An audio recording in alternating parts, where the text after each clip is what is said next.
Salam alaikum tout le monde, j'espère que vous vous portez bien, تمنىكم تكونوا بخير وصحة là où vous êtes dans ce monde et toujours dans la bonne humeur. On se remet au travail avec une nouvelle vidéo. الامتحانات على الأبواب، هادشي علاش هاد لا فيديو غتكون خاصة بمراجعة أهم دروس لا grammaire استعدادا للامتحان المقبل. Je vais vous aider à faire le point.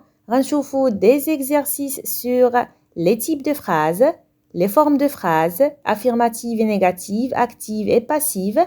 غنشوفوا أيضا des exercices sur le discours rapporté, discours direct et indirect. Installez-vous confortablement, préparez vos cahiers et vos stylos, ça commence maintenant. Commençons avec des exercices sur les types de phrases. Transforme cette phrase déclarative en phrase exclamative. Je suis triste de ne plus le revoir. Pour transformer cette phrase déclarative en phrase exclamative, il faut ajouter un déterminant exclamatif, par exemple quel, que ou bien comme en début de phrase. فهاد الجملة غنستعملو comme للتعبير عن شعور الحزن pour exprimer l'émotion de la tristesse. إذن غنوضع comme في أول الجملة et bien sûr ما ننساش علامة تعجب le point d'exclamation. On obtient alors comme je suis triste de ne plus le revoir. Passons au deuxième exercice. Transforme cette phrase interrogative en phrase injonctive. Pouvez-vous écouter 5 minutes? Pour transformer cette phrase en phrase injonctive, il faut la formuler de manière à donner un ordre. إذن يجب إعادة كتابة الجملة في صيغة الأمر.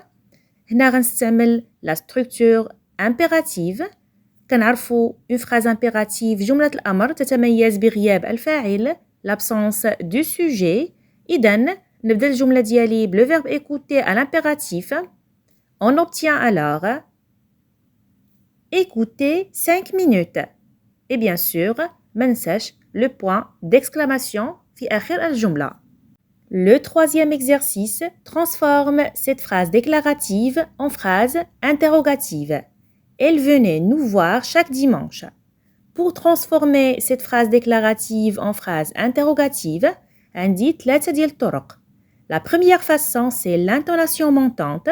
بمعنى نخلي الجملة كما هي، فقط نغير النبرة اللي كتكون نبرة مرتفعة، وما ننساش bien sûr علامة الاستفهام le point d'interrogation في آخر الجملة. Cela donne Elle venait nous voir chaque dimanche.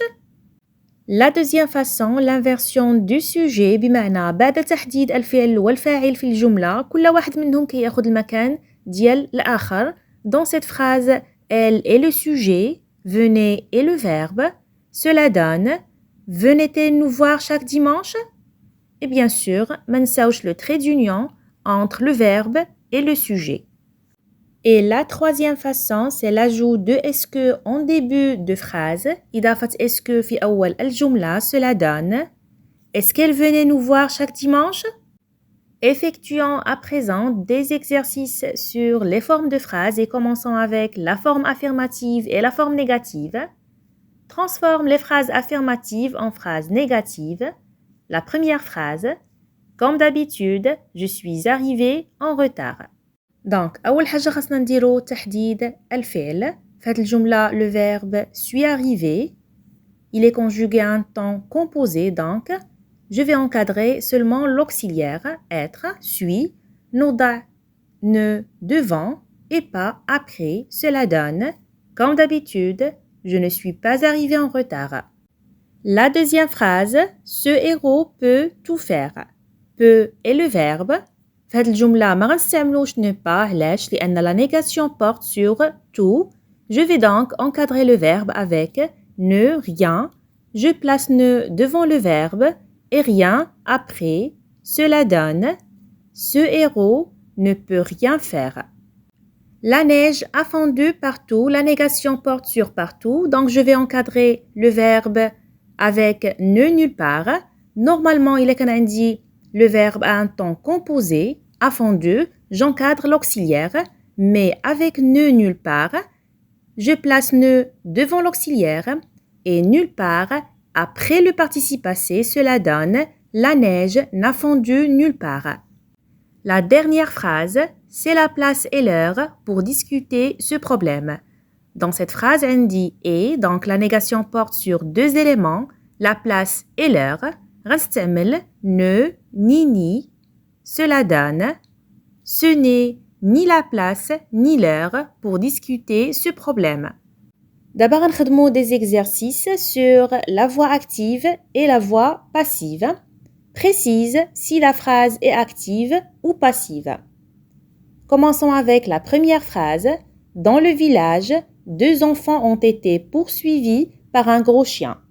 Donc, كيفاش يمكن لي نميز ما بين la voix ou bien la forme active ou passive? Pour faire simple, si le sujet effectue l'action exprimée par le verbe, إذا كان الفاعل هو من يقوم بالفعل, c'est la voix active. Si le sujet ne fait pas l'action, لا يقوم بالفعل, c'est la voix passive. Les 2 enfants et le sujet, هاد le sujet لا يقوم بالفعل. Les 2 enfants ne font pas l'action de poursuivre, c'est le chien qui fait cette action. Donc, le sujet est passif, فاعل سلبي, c'est une phrase à la voix passive. Les citoyens respectent les règlements municipaux. Respecte est le verbe. Qui respecte les règlements, ce sont les citoyens. Les citoyens est donc un sujet actif. يقوم بالفعل. C'est une phrase à la voix active. Passons au deuxième exercice. Transforme cette phrase à la voix passive. Le public décernera ce prix. للإجابة على هذا السؤال مهم جدا أن أحدد le sujet, le verbe et le complément d'objet direct. Dans cette phrase, le public est le sujet, décernera est le verbe, ce prix est le complément d'objet direct. À la voix passive, كنوضعوا le complément d'objet direct مكان le sujet et le sujet مكان le complément d'objet direct اللي كنوضعوا قبل منه la préposition par وكنسميوه un complément d'agent. Cela donne ce prix sera décerné par le public. بالنسبة للفعل كنستعنوا بالأوكسيدير être الفعل المساعد être في نفس زمن فعل الحركة décernera le futur وكنضيفوا عليه le participe passé de ce verbe décerner avec e accent sera décerné. Ce prix sera décerné par le public. Et terminons avec des exercices sur le discours rapporté. Indique si ces extraits sont au discours direct ou indirect. Êtes-vous à Paris depuis longtemps? Lui demanda-t-elle. C'est un discours direct. علاش؟ كنلاحظوا les guillemets علامتي الاقتباس. Le verbe introducteur demander.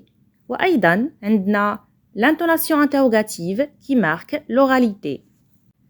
Il lui répondit qu'il n'était là que depuis quelques semaines.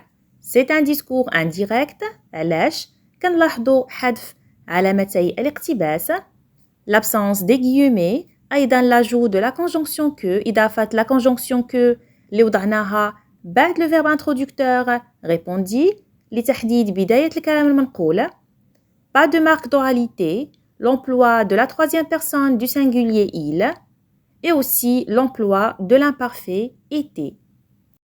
Passons au deuxième exercice. Mettez la phrase suivante au discours indirect. Johanna promit à sa mère « Demain, je rangerai ma chambre pour te faire plaisir. » في الخطاب الغير مباشر كنحذفوا أولا la ponctuation علامات التنصيص les 2 points et les guillemets. Le verbe introducteur promis est à un temps du passé وفي زمن الماضي وكنعرفوا إذا كان عندنا le verbe introducteur في الماضي فزمن الفعل اللي كاين في الخطاب الغير مباشر يتغير. Le verbe rangerait au futur passe au conditionnel rangerait avec AIT. وانتبهوا مزيان le changement des adverbes de temps et de lieu. Donc demain au discours direct devient le lendemain au discours indirect. Et la dernière modification, c'est le changement des pronoms et des adjectifs possessifs. Au discours direct, le pronom sujet ad-damir je devient elle, l'adjectif possessif ma devient ça, le pronom te devient lui et bien sûr ما نساوش l'ajout de la conjonction que لتحديد بداية الكلام المنقول. On obtient alors au discours indirect Johanna promit à sa mère que le lendemain, elle rangerait sa chambre pour lui faire plaisir. Maintenant, c'est à vous de pratiquer. Observez, écoutez et répétez. Notre vidéo s'achève ici. Je vous souhaite tout le succès pour votre examen. Ayez confiance en vous et Allah يوفقكم.